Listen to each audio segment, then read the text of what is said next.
tepatnya di pos 7 ini ada yang gedor-gedor dari pintu sana, Bang. Ya, gedor gini, kayak gini. Kami kira itu yang ngaplosi sudah datang. Setelah dibuka kayak gini baru nggak, sambil pandang-pandangan. Terus siapa yang gedor gitu?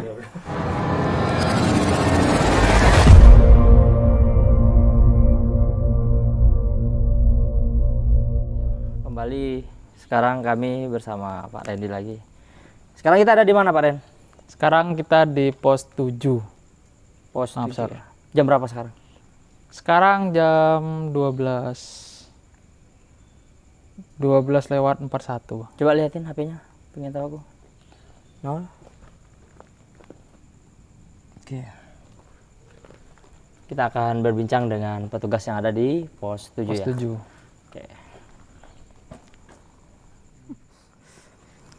Sekarang kita udah sampai di atas pos Menara 7. Kita akan mantau dari sekitar. Dan kali ini bersama siapa, Pak Ren? Bapak Eko Nurdiansyah. Ya, perkenalan dulu. Oke, perkenalkan saya Eko Nurdiansyah, anggota Regu Pengamanan 3 di Lapas Kelas 1 Surabaya. Sudah dinas sejak tahun berapa, Pak? 2018 awal. Kalau angkatannya angkatan 2017, tapi di sini mulai 2018. Satu angkatan sama Pak Ren juga. Ya, satu angkatan. Putra Madura. Putra Asli. Oh, tetap. Sebelum selain di petugas pengamanan di Regu Pengamanan, pernah nggak ditugaskan di tempat di bagian lain? Pernah, dulu waktu CPNS juga pernah ditempatkan di bimbingan kerja selama 2 bulan. Setelah itu pindah lagi ke pengamanan. Pengamanan. Berarti lebih banyak di pengamanan ya. Ya, 90% pengamanan. Dan sekarang kita ini karena ada di pos Menara 7. Jadi kita akan tanya-tanya tentang tantangan kerja di pos Menara gitu ya, Pak Ren? Ya, terutama pos 7. Soalnya kebetulan di pos 7 ini ada kejadian yang menarik. Saya sama Pak Eko dulu, Bang Kasar. Waktu kita CPNS ya. Ya, waktu dulu CPNS kan kita jaganya berdua, bukan satu-satu kayak sekarang. Jadi dulu kejadiannya itu pas kita piket siang ya, mau pulang Iya. piket siang sekitar jam 7 malam. Jadi kita mau oplosan itu sekitar jam 7 kurang 10 kan, dulu oplosannya itu jam 7. Jam 7 kurang 10 itu tepatnya di pos 7 ini ada yang gedor-gedor dari pintu sana, Bang.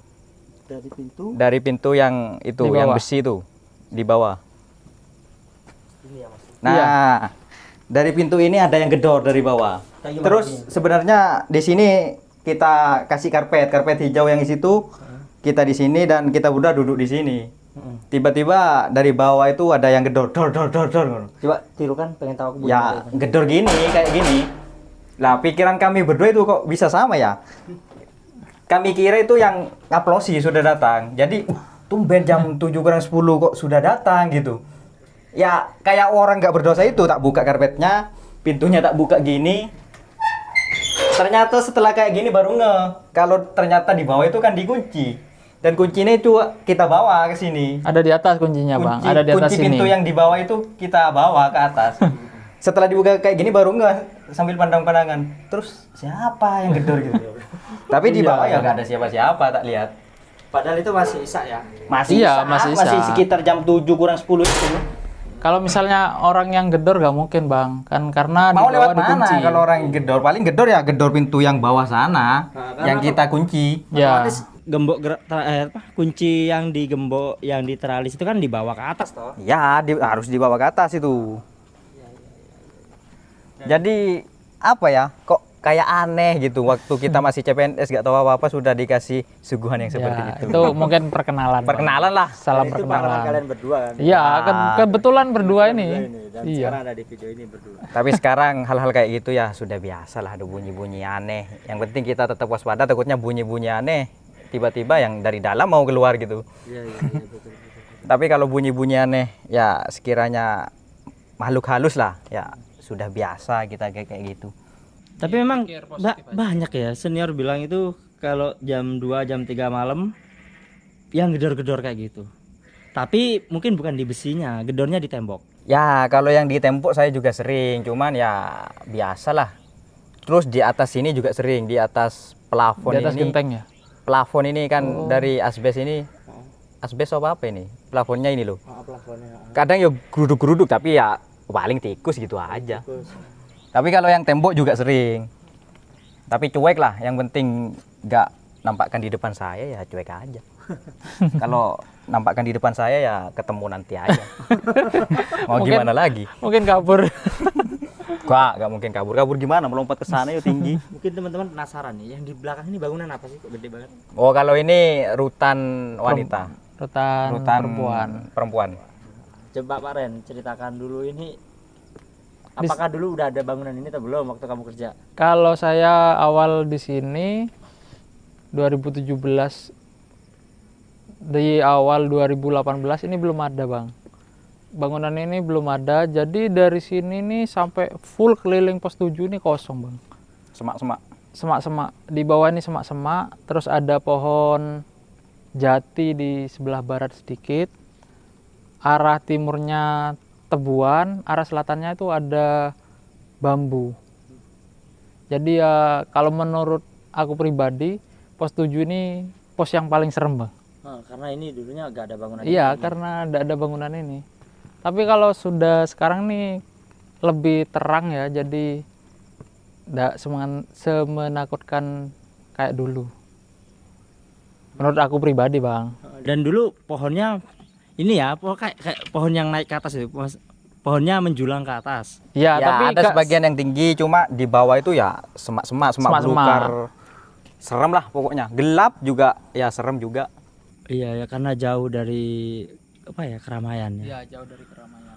Ini kan orang ngelihatnya sekarang udah enak nih. Sekarang Ya, udah enak bang. sudah terang banget bang. Menakutkan kecuali kalau kita ke sini. Coba kita lihat sini. Oke. Beda lagi kalau kita ke sini ya. Nah, mungkin waktu itu kondisinya kayak gini ya. Ya, ya. Lampu sorot bisa ke sini ya? Ya, diputar dulu bang. Nah, teman-teman. Nah, kondisinya mirip seperti ini, tapi tapi lebih serem yang di sana. Ya. tetap. Ini semak-semaknya agak begitu tinggi lah. Ini cuma semak-semak sama pohon pisang ya. Ya, Ya. kalau yang di sana, kalau yang sebelah sana sebelum dibangun rutan perempuan ya pohon-pohonnya tinggi, terus semak-semaknya ya juga tinggi. tinggi. Di bawah ada ular 5 gitu, gak kelihatan bang. Terus kalau misal di arah timur ini kan banyak tebu-tebu bang. Jadi kalau misalnya sudah ditebang kan itu dibakar. Itu asapnya sering ke pos. Iya betul memang gitu. Kok itu namanya tantangan kerjanya ya. Kalau pas ada yang bakar-bakar kayak gitu, entah sampah entah apa, ke sini kena. Iya, ke sini. Tapi ya, itu ada sisi negatif, ada sisi positifnya bang. Kalau sudah ada yang bakar-bakar di sana, banyak Nyamuknya asap, di sini gak ada nyamuk. Nyamuknya hilang.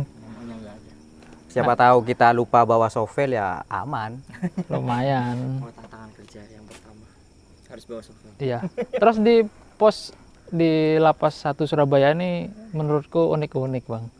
Karena Ya, karena karakternya beda-beda ya. Kalau misalnya pos 6 ini kan 7 ya, pos 6 sebelumnya. Di sana tuh tomcat banyak sekali bang. Meskipun sekarang tetap banyak tomcat. tomcat. Iya. Saya juga pernah kena sini. Waduh. Tapi kurang afdol kalau kerja di lapas nggak pernah kena tomcat ya. Saya juga pernah sering. Pos 1 tapi kadang dulu tuh. Langganan itu kalau musim hujan biasanya itu. Iya kok bisa banyak pos 1 ya heran. Aku Pos kalau 1 pos 1 sama nggak 6 pernah sini. kena 6, pos 1, tapi kalau 6 Langganan hampir semua kena. tapi kita gak ngerasa pas jaga pos itu gak ngerasa kalau kena tomcat. Kerasanya kalau sudah keesokan harinya kok perih-perih gitu. Ya. Iya, ini wajahku nih yang hitam-hitam nih bekasnya tomcat. Mana-mana lihat ya wajahnya yang gitu. Iya. Kita menggokkan lagi nih Di bang. belakang sini juga. Bukan lagi lampu sorotnya. Nah, aku dulu pernah kayak gini tau. Waktu kalian belum seleksi apa waktu masih zaman seleksi aku mainan ini. Aku lampu sorotnya aku putar ke kiri ke kanan terus habis itu takut. Karena ada lagu apa? Lingsir Wangi itu loh. Bikin story iseng-iseng malam-malam bikin story pakai lagu Lingsir Wangi. Waktu ngedit gak dibunyikan suaranya. Terus lupa nonton video apa gitu terus lihat lagi story IG. Terus keluar lagu Lingsir Wangi terus astagfirullahaladzim dengan kondisi yang kayak gini sendirian malam-malam dan sekarang juga Pak Eko sendirian. Tapi sudah biasa lah bang. Kalau sekarang sudah terbiasa bang. Jadi kalau ada bunyi apa sedikit cuek.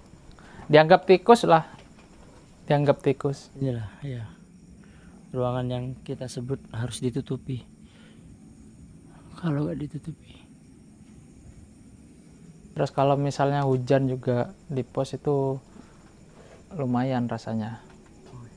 Jadi kayak Lumayan air. sengsara. Iya. Lumayan sengsara. Tapi ya namanya kerja bang, harus ikhlas. Karena kalau hujan tuh nanti airnya bisa masuk kan. Iya, tetap bisa masuk. Ini kan Ini, Bang. gentingnya agak terlalu lebar. Ini juga. Waduh. Iya. Sebenarnya jaga pos itu apa sih tugasnya?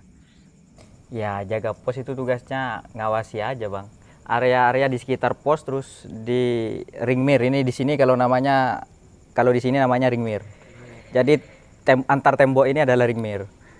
Ini adalah daerah steril, tidak semua orang bisa lewat sini bang. Kecuali ya kayak Karupam, terus KKPLP dan petugas-petugas lainnya lah. Kalau napi nggak boleh lewat sini tanpa ada surat izin resmi. Kecuali ada tamping yang mau betulin listrik atau apa, bersih-bersih itu bisa, tapi dengan pengawalan biasanya bang. Ya. Dan itu ada ekspedisi resminya. Dan walaupun siapapun yang lewat tetap dilaporkan bang. Misalnya KPLP aja lewat di sini kita laporan lewat HT. Siapapun itu yang lewat, Siapapun entah itu Kalapas, KKPLP, tetap dilaporkan Tetap lewat laporkan. HT. Dilaporkan lewat HT. ya ke Karupam. Supaya semua orang tahu. Dan perlu Yang bunyikan berjaga. lonceng nggak? Ya setiap ada siapapun yang lewat tetap laporan lewat HT dan lonceng itu tetap dibunyikan masuk ke HT bang sekarang. Tiap 1 jam sekali. Tiap 1 jam sekali. Pak Eko biasanya rotasi juga kan Pak ya selain jaga pos menara? Ya juga rotasi kadang jaga blok. Yang Pak Eko rasakan apa perbedaan tantangan kerja waktu jaga pos atau dan jaga blok kayak gitu? Kalau perbedaannya menurut saya risiko lebih besar di blok bang. Kenapa saya bilang begitu? Kita di sana lebih aktif di sana. Kita kontrol setiap jam. Terus kadang ada yang sakit. Belum lagi kalau kita apes ya, ada yang kelahi malam-malam di kamarnya. Pokoknya tantangannya kayaknya lebih besar di blok. Kalau di pos ya kita yang penting jaga situasi aman, tidak ada yang mencurigakan. Ya sudah, itu aja kerjanya kalau di pos. Cuma ya gak enaknya kita sendirian bosen. Kalau di blok kan 2 orang yang jaga, terus kita juga bisa ngomong-ngomong sama sama warga binaan, sharing-sharing apa pengalamannya apa gitu bang. Kalau di ring mir kan mungkin fokusnya lebih ke area bang. Jadi misalnya dari pos 7 lorongnya ke pos 4 ya. Jadi kita memperhatikan area sini aja gitu loh. Jadi untuk manusia, kalau misalnya di blok kan kita harus memperhatikan mereka, gerak-gerik mereka. Misalnya ada yang mencurigakan, kita kan harus deteksi dini bang. Berarti ini secara nggak langsung karena penjaga tahanan itu kan ada shiftnya ya kerjanya ya. Berarti teman-teman yang sering begadang itu sebenarnya punya basic ya buat bisa jadi penjaga tahanan. Bisa banget, bang. Soalnya nih Pak Eko nih yang paling kuat bang. Tuntutan itu bang. Tuntutan ya kita misalnya ya kita tidur dengan sengaja kita tidur kan hari apes gak ada yang tahu bang. Iya betul. Tiba-tiba ada yang lari gitu kan, mau gak mau kita tetap diperiksa. Iya betul. Jadi ketimbang kita capek nanti mending capek pas jam kerja aja. Ya. Setuju. Jadi kita cuma jaga dari jam 7:30 sampai jam 6 pagi. Ya itu jam kerja kita. Daripada nanti kita pas itu tidur tiba-tiba ada yang lari, wah 1 minggu kadang nggak selesai itu pemeriksaannya bang. Belum kena hukuman disiplin. Belum kena hukuman disiplin. Potongan gaji. Potongan remon kayaknya yang dipotong bang. Iya kan lebih baik, ya betul sekali bang. Lebih Wong baik capek kita waktu kerja. besok dan lusa kita sudah libur, kita sudah enak-enakin tidur di rumah lah. Iya betul. Terus ini kalau ya misalnya ada teman-teman yang nonton pengen ada gak apa ya kayak ujangan atau apalah dari Pak Eko untuk teman-teman yang besok-besok pengen atau lagi daftar penjaga tahanan. ini loh penjaga tahanan. Ya, menurut saya penjaga tahanan ya kayak gini tugasnya. Yang penting kita punya niat, keberanian, insya Allah kita tetap bisa kerja seperti ini. Terus bagi teman-teman yang mau mengikuti tes, jangan lupa minta restu kedua orang tua. Karena itu hal yang paling penting. Faktor X yang paling penting itu adalah restu orang tua, terutama ibu. Ya juga dengan usaha tentunya. Gitu aja mungkin Bang. Harus imbang ya antara doa sama usaha harus Harus, imbang. karena itu ada hadisnya tersendiri. Ya, siap. Sendiri-sendiri itu. Kalau cuma ya berdoa aja tanpa usaha ya percuma. Kayak orang mau makan nasi sudah di piring tanpa usaha kita nyendok ke mulut ya nggak kenyang. Pak Eko asal mana tadi Pak? Asli Madura, Asli Madura. Putra Madura, Kota daerah. Sumenep. Selama bertugas di sini pernah nggak pas Lebaran bisa pulang hari H?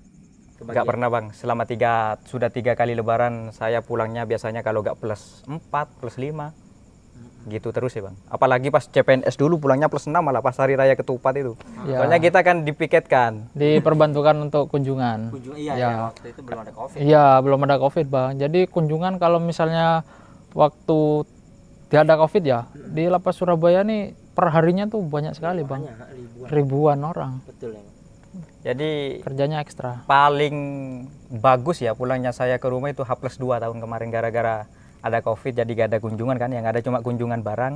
Iya. Jadi kita gak diperbantukan. Iya. Kalau misalnya sebelum Covid itu kan walaupun kita lepas dinas ya besoknya libur dulu. Iya. Pas libur keduanya itu kita diperbantukan di kunjungan. Ya. Iya. Soalnya, membludak, Bang. Jadi kalau Banyak rumah jauh sekali. seperti saya ya gak bisa pulang, mau pulang gimana sekarang kayak gini ya piket malam besoknya libur. Pulang ke sana nyampe sore, besoknya lagi pagi sudah diperbantukan di depan harus masuk. Iya. Jadi ya gitu terus. Jaraknya jauh pulangnya. Jauh saya. Pulangnya ke Surabaya. Ya mungkin bisa kalau ke Surabaya. Kalau saya ke Sumenep perjalanan 5 jam ya habis di jalan Bang kalau cuma sehari. Iya benar. Aku kalau belum kembali ke bawah aku mau masih lihat sih. Ini aku mau ini nih aku mau kasih tahu. Ini katanya senior ya. Katanya tapi ini ya. Iya, Di Bang. sini tuh ada kuburan katanya. Jadi dulu itu ada kuburan di sini. Ini kata seniorku. Jadi dulu itu kalau kita punya sampah jangan sampai buang ke sini. Sampahnya ditampung terus dibuang ke bawah. Nanti kan ada yang ambil ya. Ya, Ada ada tempat sampahnya. Dan ini katanya ini kuburan. Coba kita besok-besok tanya lagi sama senior. Ini posnya kan. Paling nakuti sampean aja itu, Bang. Kalau sekarang tapi kalau dulu mungkin jaga di sini paling Ngeri. ngeri ya Bang. Tapi kalau khusus saya pribadi ya, jaga di sini sekarang itu paling menyenangkan untuk daripada pos-pos yang lain. Karena kadang-kadang kan petugas yang sebelah ini kontrol bisa kita say hello. Oh iya betul. Kayak tapi